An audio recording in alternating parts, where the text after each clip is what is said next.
A Republican governor is calling out Donald Trump publicly for his failures in fighting COVID-19. He wrote an opinion piece in the Washington Post, said, "Fighting alone, I'm a GOP governor. Why didn't Trump help my state with coronavirus testing?" Here are some of the quotes.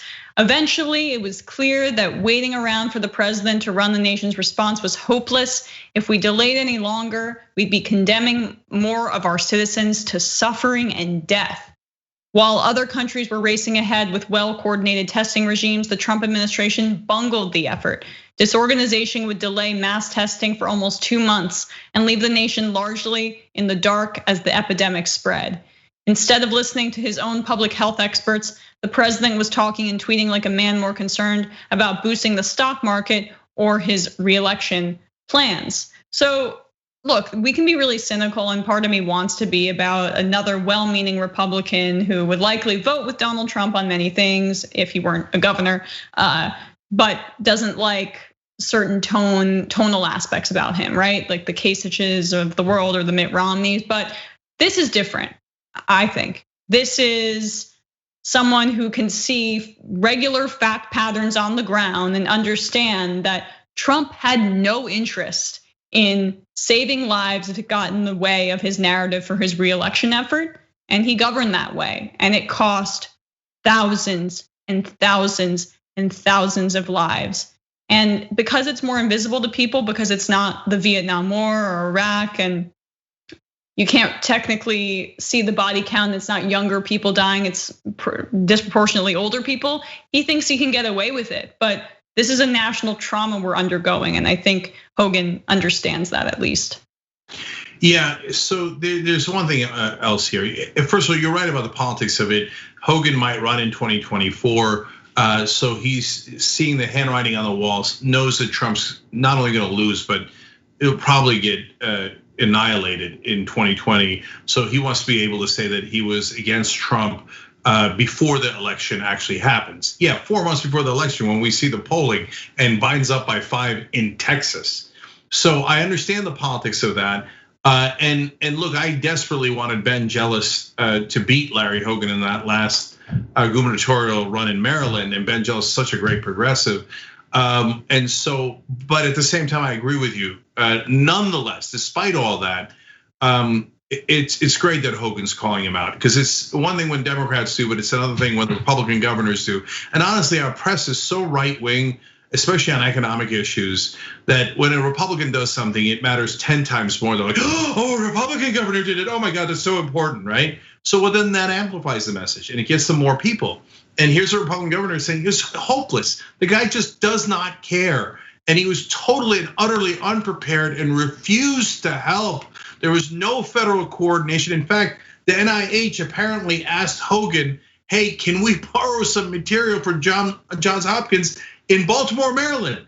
And when they, by the way, reporters then called the NIH to confirm, is it true that the federal government was asking the state of Maryland for help rather than vice versa? NIH confirmed that that was true. And so he's like, they had no plan for mass. Well, yeah.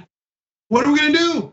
Well, yeah. I mean, Hogan took it upon himself to get 500,000 tests from South Korea, and then Trump went after him publicly and basically shamed him for it because it made him look bad. It doesn't matter though, Hogan was trying to look out for his constituents, and Trump only cares.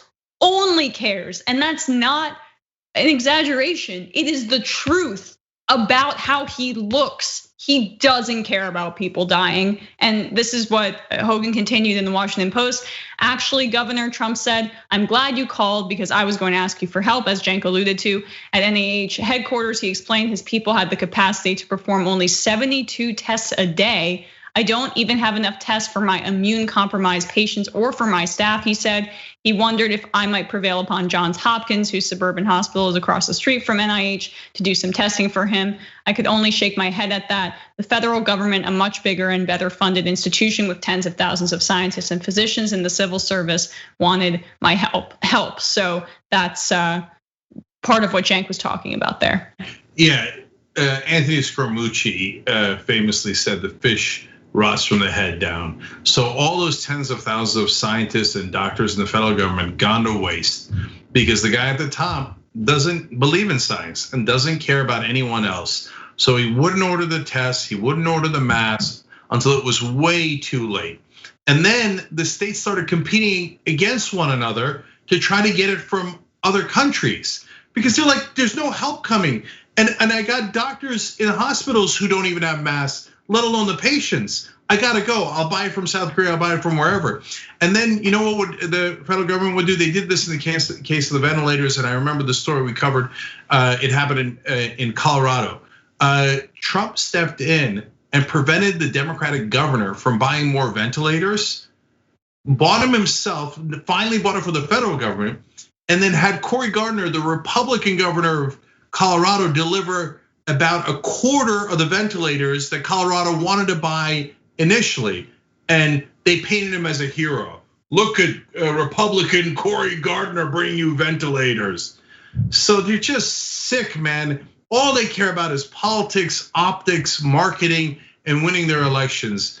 And now even a Republican governor is saying, he didn't use these words, but that editorial basically says, this guy's got blood on his hands.